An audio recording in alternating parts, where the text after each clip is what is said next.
Hello views, அஸ்ஸலாமு அலைக்கும். Welcome to நான் உங்கள் ஆசிகா. இன்றைக்கி நம்ம சேனலில் என்ன ரெசிபி பார்க்கலாம்னு சொல்லிட்டு பார்க்கலாம் வாங்க. இன்றைக்கி நான் ஒரு தேங்காய் நான் உடச்சி வச்சுருக்கேன். இதை வச்சு இன்றைக்கி நம்ம ரெசிபி செய்யலாம். ஃபஸ்ட்டு தேங்காய் இந்த மாதிரி பீஸ் போட்டுக்கோங்க. பீஸ் போட்டதுக்கு அப்புறமா பின்னாடி உள்ள அந்த கருப்பு கலரில் இருக்கும் இல்லையா, அதெல்லாம் நீங்கள் தோல் சிச்சு எடுத்துக்கோங்க. தேங்காய்க்கு நல்லா மேக்கப் போட்ட மாதிரி இருக்கணும். அதாவது நல்ல ஒரு மேக்கப் போட்டால் நம்ம ஃபேஸ் எந்த அளவு நல்லா பளிச்சுன்னு இருக்குமோ அந்த அளவுக்கு தேங்காய் நல்லா க்ளீன் பண்ணிவிட்டு நல்லா வச்சுக்கோங்க. பின்னாடி உள்ள ஓடெல்லாம் எடுத்துகிட்டு அதுக்கப்புறமா இந்த மாதிரி நான் தேங்காய் பால் நான் புழிஞ்சு எடுத்து வச்சுருக்கேன்.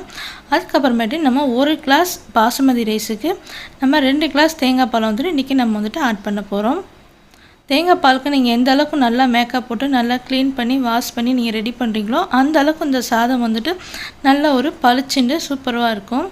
இப்போ நான் தேங்காய் பால் எல்லாமே நான் அளந்து ஊற்றி எடுத்து வச்சுருக்கேன். இப்போ இது கூட நம்ம எல்லா திங்ஸும் நம்ம உள்ளே ஆட் பண்ணிக்கலாம். அதுக்கப்புறமா நான் ஒரு சின்ன வெங்காயம் நான் ஆட் பண்ணியிருக்கேன். அதாவது ஒரு 8 வெங்காயம் இருக்கும். அதுக்கப்புறமா கொஞ்சமாக கருவேப்பிலை. அப்போ எப்போவுமே பிரியாத இணை பிரியாத ஜோடிகள் அது யாருன்னு பார்த்தீங்கன்னா இஞ்சி பூண்டு பேஸ்ட்டு. அது நம்ம 2 டீஸ்பூன் நம்ம சேர்த்துக்கலாம். அதுக்கப்புறம் இதுக்கெல்லாம் தேவையான அளவு நம்ம உப்பும் சேர்த்துக்கலாம். அதுக்கப்புறமா காரத்துக்கு நம்ம 2 பச்சை மிளகாய் நான் ஆட் பண்ணியிருக்கேன். நீங்கள் காரம் அதிகமாக சாப்பிடுவீங்க அப்படின்னா பச்சை மிளகாய் நீங்கள் ஆட் பண்ணிக்கோங்க. அவ்வளோதான். இந்த சாதத்துக்கு நம்ம எந்த ஒரு தாளிப்புமே கொடுக்க போகிறது கிடையாது. இதெல்லாம் வச்சுட்டு நல்லா சேர்த்து நல்லா மிக்ஸ் பண்ணதுக்கு அப்புறமா நம்ம அடுப்பில் வச்சு அடுப்பை நம்ம ஆட் பண்ணிக்கலாம்.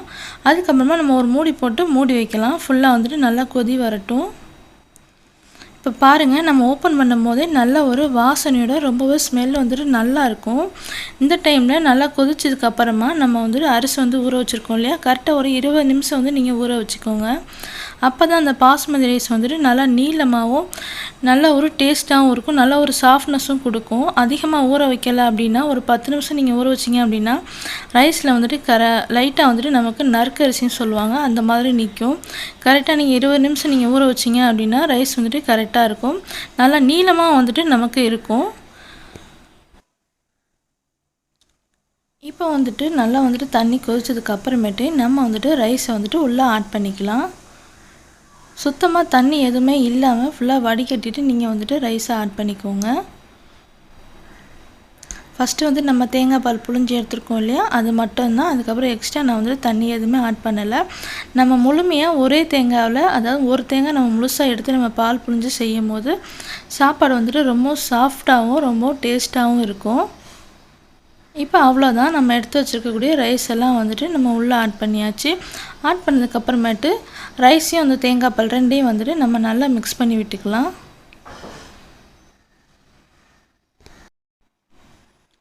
இப்போ அவ்வளோதான். நம்ம நல்லா மிக்ஸ் பண்ணதுக்கப்புறமா மூடி போட்டு நம்ம மூடி வைக்கலாம். அதாவது கொதி வரட்டும். ஒரு கொதி நல்லா வந்ததுக்கப்புறமேட்டு நம்ம தம்மில் விடணும். இப்போ கொதி வந்ததுக்கப்புறமேட்டு நம்ம மறுபடியும் லைட்டாக நம்ம கிளறி விட்டுக்கலாம். என்ன தான் நம்ம பிருந்தால் மேக்கப் போட்டு சேரீ கட்டி மேக்கப் பண்ணி ஹேர் ஸ்டைல் எவ்வளோ மேக்கப் பண்ணாலும் ஃபைனலாக ஒன்று பண்ணணும். அது யாருக்குன்னா தெரியுமா? அது பண்ணால் தான் இன்னும் லுக்காக இருக்கும். இப்போ நம்ம ஃபைனலாக நம்ம பண்ண போகிறோம். பண்ணும்போது நான் சொல்கிறேன், வெயிட் பண்ணுங்கள். இப்போ ஃபுல்லாக மேக்கப்லாம் ஃபினிஷ் ஆயிடுச்சு. நம்ம ரைஸ் போட்டாச்சு. தேங்காய் பால் நல்லா கொதிச்சு ரைஸ் 75% நமக்கு குக் ஆயிடுச்சு.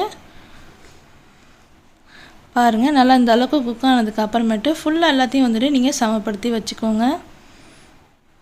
வச்சதுக்கப்புறமா இப்போ நம்ம ரைஸை தம்மில் விட போகிறோம்.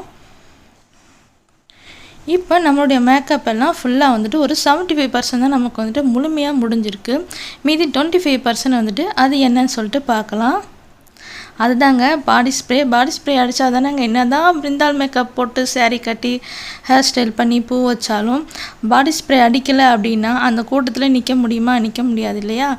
அதனால பாடி ஸ்ப்ரே லைட்டாக நம்ம எடுத்து அந்த சாதத்துக்கு மேலே நம்ம விட்டாச்சு. அவ்வளோதான். விட்டதுக்கு அப்புறமேட்டு நம்ம இதை தம்மில் விட போகிறோம். அடியில் தோசைக்கல் வச்சுருக்கேன். அதுக்கு மேலே நான் ரைஸ் வச்சுருக்கேன். ஃபஸ்ட்டு தோசைக்கல் ஹீட் ஆகிற வரைக்கும் நம்ம அடுப்பை ஃபாஸ்ட்டில் வைக்கலாம். அதுக்கப்புறமா அடுப்பை மீடியமாக வச்சுக்கோங்க. இப்போ அந்த சாப்பாடு மேலே நான் வெயிட் வச்சுருக்கேன். ஒரு 20 நிமிஷம் நீங்கள் அப்படியே விட்டுட்டிங்க அப்படின்னா நம்முடைய சாப்பாடு ரொம்பவே டேஸ்ட்டாக இருக்கும்.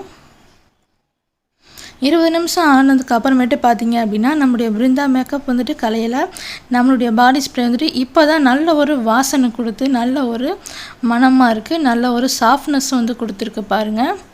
கண்டிப்பாக நீங்கள் வந்துட்டு இந்த ரெசிபி வந்துட்டு செஞ்சு பாருங்கள். ரொம்பவும் டேஸ்ட்டாக இருக்கும். மறந்துடாமல் மேக்கப் கொடுக்க மறந்துடாதீங்க. அந்த ஸ்ப்ரே அடிக்க மறந்துடாதீங்க. கண்டிப்பாக வந்து ட்ரை பண்ணி பாருங்கள். இணைப்பிரியா ஜோடிகள் சேர்க்காமல் ரைஸ் செய்யாதீங்க. அப்போ தான் ரைஸ் வந்துட்டு ரொம்பவே டேஸ்ட்டாக இருக்கும். இதே மாதிரியே நிறைய ரெசிபி வந்துட்டு என்னுடைய சேனலில் இருக்குது. உள்ளே போய் செக் பண்ணி பாருங்கள். இந்த வீடியோ உங்களுக்கு பிடிச்சிருக்கு அப்படின்னா கண்டிப்பாக என்னுடைய சேனலுக்கு லைக் அண்ட் ஷேர் பண்ணிக்கோங்க, கமெண்ட் பண்ணுங்கள், சப்ஸ்கிரைப் பண்ணிக்கோங்க. கூடவே அந்த பெல் ஐக்கான் பட்டனை கிளிக் பண்ணிக்கோங்க. நெக்ஸ்ட் ஒரு ரெசிபியோட மீண்டும் வந்துட்டு நம்ம பார்க்கலாம். அஸ்ஸலாமு அலைக்கும்.